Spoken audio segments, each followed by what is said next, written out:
todos, soy Iris, bienvenidos a mi canal. El día de hoy les traigo el wrap up de julio.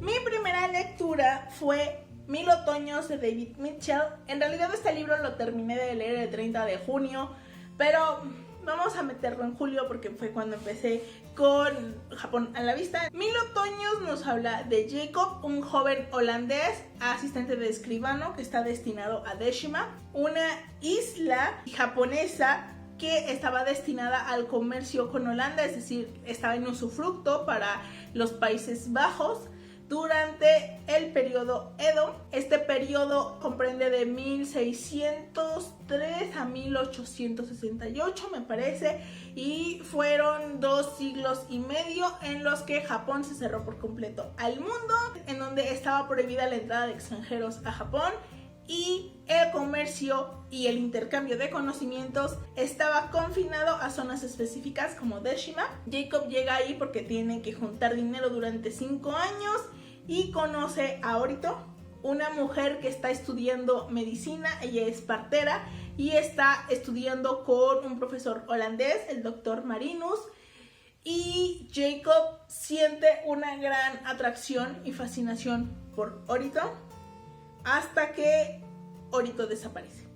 Es un libro que me parece hermoso. Este libro nos habla sobre aquellos años, sobre Jacob siendo un hombre demasiado bueno para su propio bien, un hombre honorable que se encuentra en una situación complicada porque están haciendo una auditoría y entonces tiene encima todo el desprecio de los empleados holandeses de Deshima porque, pues digamos que hacían contrabando, y entonces Jacob lo iba a descubrir y como no podían atacar al jefe de Jacob, iban sobre él. Y entonces nos habla de aquella época, de Holanda, de estos hombres víctimas de un destino y de la pobreza que terminan trabajando en este lugar, en el otro lado del mundo, de alguna manera cumpliendo penas, tratando de sobrevivir de la mejor manera, y por ello pues hacían un poquito de contrabando, ¿verdad? Nos habla del racismo, del imperialismo de la época, y por otro lado, desde los ojos de Orito vemos cómo era Japón en aquella época, las tradiciones familiares, religiosas, las intrigas políticas, una situación a la que Orito se enfrenta que me parece muy fuerte, pero es que Orito es mi personaje favorito de este libro. El cómo se comporta, la situación en la que se enfrenta, sus ideales, yo la amé. Es un libro que a mí me encantó, pero sí creo que es un libro que le hacía falta algunas notas al pie, porque si alguien llega a él directamente por casualidad y no sabe como de qué fue el periodo Edo, se va a perder. Mi segunda lectura, también por Japón a la vista, es la historia de Murasaki de Lisa Talby.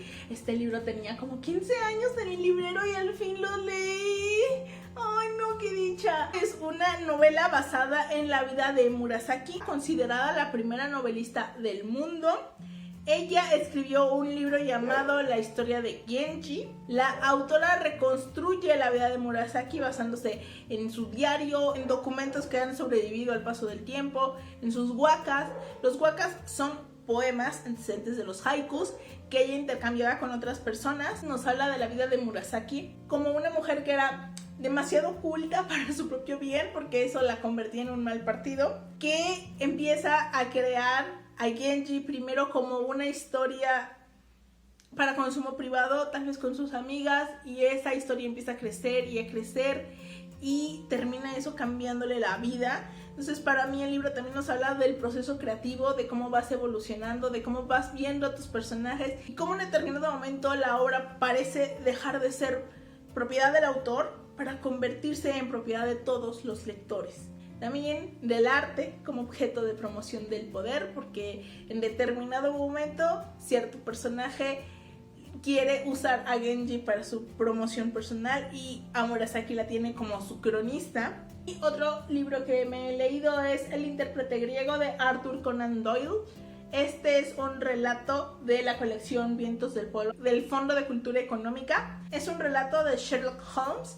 En este relato conocemos, debido a la curiosidad de Watson, a Mycroft, el hermano de Sherlock Holmes, y cómo este hermano parece ser mucho más inteligente que nuestro detective, pero no tiene la ambición ni la energía para hacer lo que él hace, así que simple y sencillamente él pasa los datos y se sienta a esperar los resultados. El caso que nos presenta es muy interesante, me gustó mucho la resolución.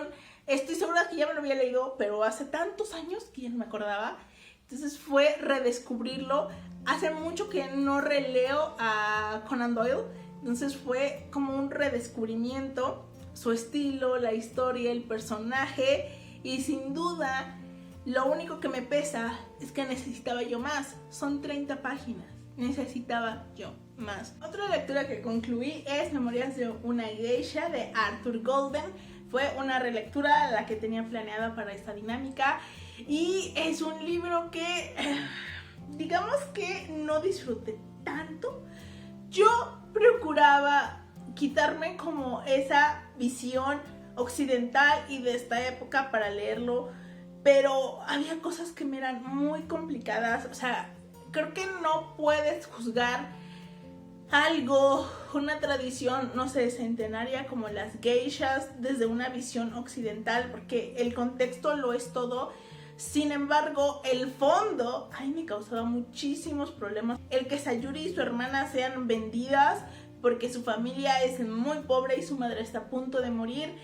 El que Sayuri tenía 9 años y un hombre decida que está muy bonita y que entonces podría vivir de entretener y complacer a los hombres, y como su hermana que tenía 15 años es vendida a un prostíbulo porque no creen que tenga talento para ser una geisha. Son cosas que a mí me incomodaron muchísimo, porque la esencia pues es trata. Y como nos hablan de que en la hoquilla de Sayuri, pues estas mujeres que entraban a formarse como geishas no tenían como un poder de decisión real, sino que estaban atadas a unas deudas, y cómo esa formación era tan estricta y estaba al mando una mujer horrorosa como Mamita. Se me hacía una lectura muy incómoda y que no la estaba disfrutando por esa razón.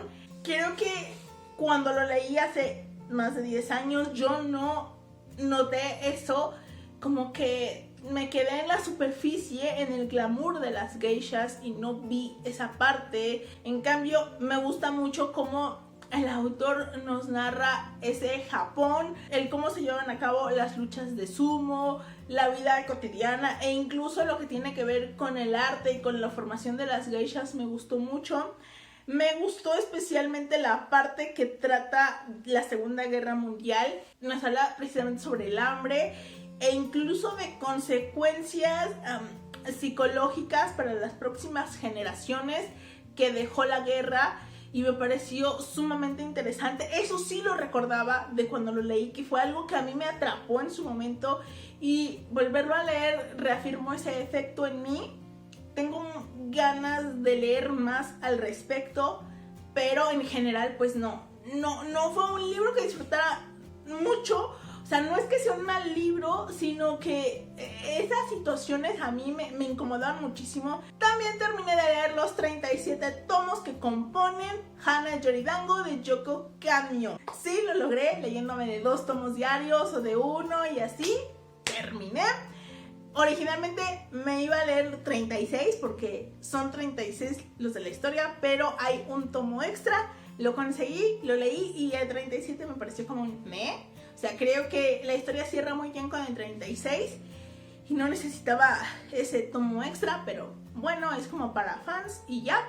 Ya hay un video donde me explayo muchísimo de Hana Yoridango, pero les voy a decir brevemente.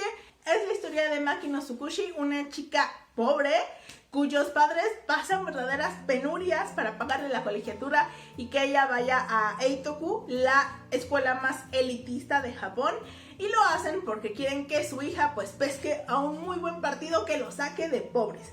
Makino odia esa escuela, odia a sus compañeros, así que trata de mantener un perfil bajo para no meterse en problemas, porque la Eitoku está dominada por un grupo de riquillos, el F4, que son como los más ricos de Japón, que hacen y deshacen lo que quieren en esa escuela. Cuando alguien les cae mal, ponen una tarjeta roja en su casillero, y eso significa que toda la escuela tiene casi el deber moral de acosar a esa persona hasta que se rinda y se vaya de la escuela. Tsukushi trata de mantenerse al margen, pero un día no puede mirar a otro lado porque de hecho ella estaba molesta consigo misma por esa actitud tan pasiva y no defender a quien lo necesitaba. Defiende a esta persona y se gana una tarjeta roja, así que todo el mundo la empieza a acosar. Y en eso conoce a Rui, un integrante del F4 que es como muy tímido, muy introvertido, no necesariamente una buena persona porque también es como muy pedante. Y ella se enamora de Rui, que es el mejor amigo de su casa, pero el hecho de que Tsukushi le haya plantado cara, algo que nadie hace excepto su hermana, digamos que provoca que su casa se enamore de ella y empieza como que este conflicto de él tratar de conquistar a Tsukushi y ella amando a Rui y Rui amando a otra persona y luego parece que cambia de opinión y que le gusta a Tsukushi. En fin, hay un montón de enredos. Es una historia que siento con mucho relleno. Siento que unos 5 tomos menos le hubiera ayudado bastante porque tiene situaciones muy repetitivas, como muy cíclicas. Parece como una telenovela que ya se vuelve absurda de tanto que la han alargado. Hay evolución de otros personajes, a pesar de casi toda la historia está centrada en este triángulo amoroso. Pero en general me gustó, por eso acabé rápido los 37 tomos. Mi siguiente lectura fue Muerte en Estambul de Petros Markaris. Este es una relectura. Este libro yo me lo leí hace como 10 años o algo así y en ese momento me encantó. De hecho se convirtió en mi lectura predilecta de esta serie, la del comisario Kostas Yarritos, y tenía muchísimas ganas de releerlo desde hace tiempo. Apenas el año pasado creo que lo conseguí y ya estaba yo como esperando el momento de leerlo, aunque sí me preguntaba si me seguiría gustando habiendo pasado todos estos años. Puedo decir que sí, me gusta muchísimo, sigue siendo mi favorito, pero creo que ahora le di una lectura diferente. Nos habla de que Katerina, la hija de Kostas, se ha casado. Pero se ha casado solo por el civil, lo cual ha desatado un problema familiar porque Kostas y Adriani pues como que no les hizo mucha gracia, pero se resignaron.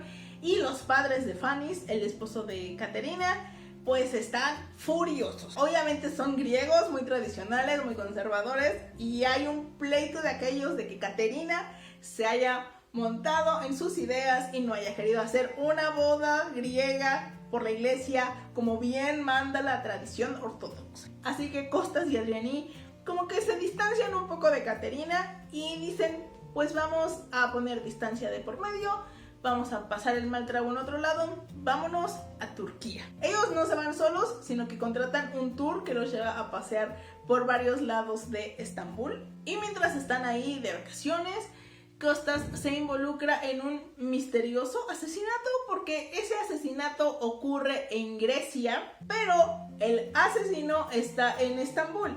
Casi desde el principio sabemos quién es el asesino y más o menos el por qué lo está haciendo. Aquí el chiste es llegar antes, localizar a una próxima víctima y llegar antes. Todos los crímenes ocurren en la comunidad griega de Estambul, una comunidad muy pequeña y muy unida, de manera que es un poco fácil moverse por ella. Y Kostas trabaja con Murat, un detective turco-germano, con el que a duras penas se comunica en inglés y del que desconfía mucho porque Gikas le dice que trabajen juntos porque tienen miedo de que este simple asesinato se convierta en un conflicto internacional, porque Grecia y Turquía llevan años, si no es que siglos, en problemas territoriales y en crisis diplomáticas de manera constante. En su momento, cuando lo leí, para mí lo importante era el asesino. Yo quería que el asesino se saliera con la suya. Esto es algo que me pasa mucho en los libros de Markaris. A mí me encantan sus asesinos. El por qué matan y el cómo matan me parece tan especial en este autor. Con Liquidación Final también quería que el asesino se saliera con la suya, también quería que escapara de la justicia, y con Muerte en Estambul pues no iba a ser de otra manera. Quería que acabara con todas sus víctimas, que la justicia llegara tarde, y lo disfruté. Pero ahora hay otra lectura de fondo. El libro nos habla sobre esta comunidad griega que vive en Turquía, pero también nos habla de lo mal que lo han pasado hace 70 años, porque aunque ahora nos dicen que están asentados y que el gobierno los ha dejado en paz, que viven como tranquilamente, en los 40s, 50s vivieron muchísima discriminación, eran una minoría en Turquía, hay un conflicto generacional sobre que Constantinopla, sobre que eran territorios originalmente griegos, sobre que son frontera, hay como que toda esa carga. Y el 6 de septiembre de 1955 se da el pogromo, que es un ataque coordinado contra la minoría griega, es decir, hubo un atentado, parece que era un autoatentado o algo así, no me acuerdo bien, y la población turca culpa a los griegos y van sobre ellos y destrozan sus cosas, golpean, matan a algunos. O sea, es una noche muy muy oscura para la población griega, pero es solo como el cierre o lo más grave que les pasó. Sin embargo, ya habían venido padeciendo leyes restrictivas por parte de las autoridades, confiscaciones, impuestos agresivos. Siempre eran ataques a la minoría. Todo eso está de fondo en esta historia, no solo en lo que el propio Costas ve en el recorrido turístico, sino lo que les cuentan, en lo que sale durante la investigación, el cómo estas minorías vivieron bajo la tiranía de los turcos sin que a su propio gobierno le importara gran cosa, porque estaba en otro pleito territorial por Chipre, creo, y cómo vivió esa población en ese momento. Hay una parte en donde Murat le dice a Costas: yo entiendo mejor a los griegos que tú, y Costas se le ponen los pelos de punta y dice: ¿cómo vas a entender mejor a los griegos que yo que soy griego y no sé qué? Y Murat le dice: sí, pero es que yo soy turco que vivió en Alemania, tú no tienes idea de cómo se vive siendo una minoría, no tienes idea de lo que tú tienes que aguantar y de cómo te ven las otras personas. Entonces, todo ese trasfondo que yo no vi en la primera lectura, híjole, es como lo que hace el libro un poco duro de lo que nos cuenta, y no, me encantó. Y creo que otra cosa que tiene este libro es que la primera vez que yo lo leí tuve muchísimas ganas de ir a Estambul, y ahora me reafirmo porque nos describe de una manera asombrosa las calles, los monumentos, la comida, todo lo que ve, que yo quiero ir a Estambul, quiero ver Estambul. Sin duda, el mejor libro de la serie, súper corto, son como 250 páginas que se van como agua. Otro libro que terminé es Vida de una Geisha, de Mineko Iwasaki. Este libro es la respuesta de Mineko a Memorias de una Geisha, porque ella fue la fuente de información de Golden para la documentación y para crear al personaje de Sayuri. Y cuando Mineko vio lo que escribió Golden, se escandalizó por varias razones. En primer lugar, por lo que cambió, lo demandó por daño moral, por copyright y por ruptura de contrato, porque al parecer todo lo que ella le contó debía ser anónimo, y pues él la nombra muchas veces en los agradecimientos, y eso le causó muchísimos problemas a Mineko, así que lo demanda, no sé en qué quedó, y escribe este libro. Es una autobiografía novelada, un poco aburrida, la verdad, porque la autora nos escribe muy detalladamente la vida y la formación artística de unas geikos.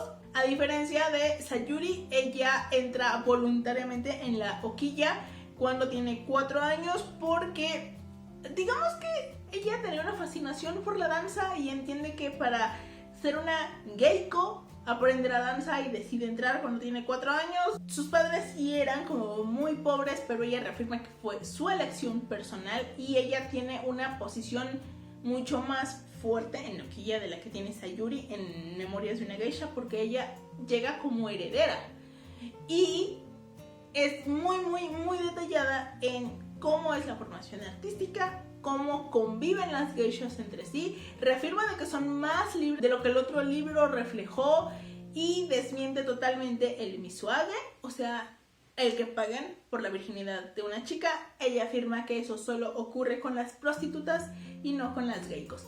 En fin, ya hay un video como muy completo al respecto y se los voy a dejar enlazados. Mi última lectura del mes fue El Señor del Sabbat de La Nación de las Bestias de Mariana Palova, el primer libro de lo que parece que será una trilogía llamada La Nación de las Bestias, y es un libro de fantasía urbana que me encantó. El libro nos habla de Elise, un chico que tiene algunas rarezas, principalmente que no puede soñar, pero que ve criaturas monstruosas, y eso le causa mucho miedo y mucha intranquilidad, porque ver estas monstruosidades como interrumpen su día a día lo tiene pues muy mal. Nadie más puede verlas y él se ha asegurado a no decírselo a nadie porque tiene miedo de que lo crean un loco y lo encierren. Él pasa sus primeros años de vida en un templo en el Tíbet, pero pues tras la persecución comunista de China, él y su maestro que lo cuidaba huyen a un campo de refugiados en la India y ahí pasa sus años hasta que cumple los 18. Su maestro muere cuando él es muy joven y él se aferra al recuerdo de su padre, que no conoce como tal, pero a una fotografía que tiene de él, y como esta fotografía le llegó en un sobre con matasellos de Estados Unidos, decide ir a ese país y llega a Nueva Orleans, empieza a trabajar en un centro budista, y en esta ciudad que pues tiene un espíritu un poco místico, sus visiones se recrudecen, pero también le permite conocer a unos personajes que parece que tienen respuestas a muchas de sus inquietudes. Es un libro de fantasía urbana que combina un poco de mitología nativa americana, un poco de vudú y unos pequeños toques de budismo. Y aunque esta combinación suene rara, la verdad es que el resultado es fantástico. El mundo que creó Mariana Palova me atrapó por completo. Yo necesito saber qué más va a pasar, porque creo que lo que ella nos mostró es solo una punta del iceberg. Creo que su mundo da para muchas cosas más y estoy confiando en que será explotado en el segundo y el tercer libro. Creo que tiene un gran ritmo, que las primeras 100 páginas sirven para plantearnos Nueva Orleans, un poco el mundo en el que se mueve Liz, sus visiones y cómo estas visiones tan aterradoras tienen impacto en él. Pero posteriormente todo empieza como a avanzar, evolucionar, y ocurren cosas aquí y allá y parece que va para un lado y nos da para el otro. Y bueno, las últimas páginas del libro, cuando da un giro, yo me quedé así como de ¿qué?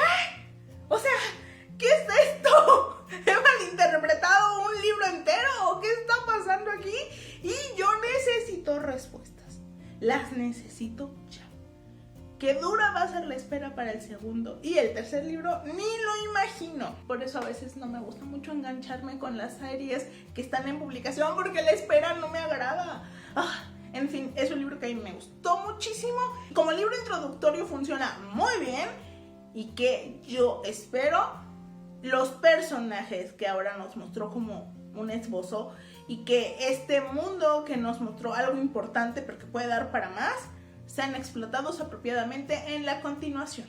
Oficialmente, según este video, leí 8 libros u 8 historias, pero 1000 otoños no lo vamos a contar porque lo terminé el 30 de junio. Entonces, en teoría, tendría que haber ido en el wrap-up pasado. Por tanto, son 7. Pero, de esos 7, una historia fueron 37 tomos de manga. De manera que estamos ante 43 libros. ¿Saben qué es lo más chistoso? Que yo pensé que había leído menos.